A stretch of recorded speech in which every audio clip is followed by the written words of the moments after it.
7वीत शिकते. माझ्या शाळेचे नाव जिल्हा परिषद प्राथमिक शाळा टाकली पिंपरी. आज 52वा राज्यस्तरीय विज्ञान प्रदर्शनाच्या अनुषंगाने मी यात भाग घेतलेला आहे. या विज्ञान प्रदर्शनाचा मुख्य विषय शाश्वत भविष्यासाठी विज्ञान व तंत्रज्ञान असा निश्चित केला आहे. सामाजिक पर्यावरणास अनुसरून आणि सध्याच्या काळाची गरज लक्षात घेऊन मुख्य विषयाला अनुसरून नैसर्गिक शेतीवर आधारित ड्रिप इरिगेशनचा मॉडेल बनवला आहे. पाण्याची कमतरता आहे का? तुम्ही पावसावर आधारित शेती करू शकता. बागायती शेती करताना तुम्हाला काही अडचणी येतात का? या सर्व समस्यांवर उपाय आहे. ठिबक सिंचनाद्वारे कमी पाण्यामध्ये जास्त उत्पादन घेता येते. हे उच्च मूल्याची पिके झाले आणि गाठीमध्ये देखील वापरले जाऊ शकते. ठिबक सिंचनाद्वारे कमी पाण्यामध्ये जास्त उत्पादन घेता येते. ठिबक सिंचनामध्ये द्राक्षे,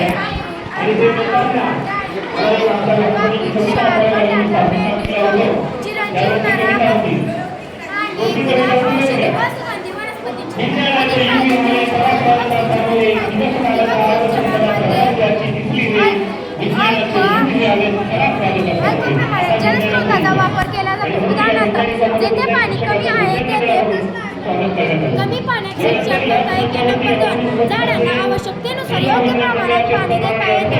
नंबर 3, झाडांना पाणी. धन्यवाद.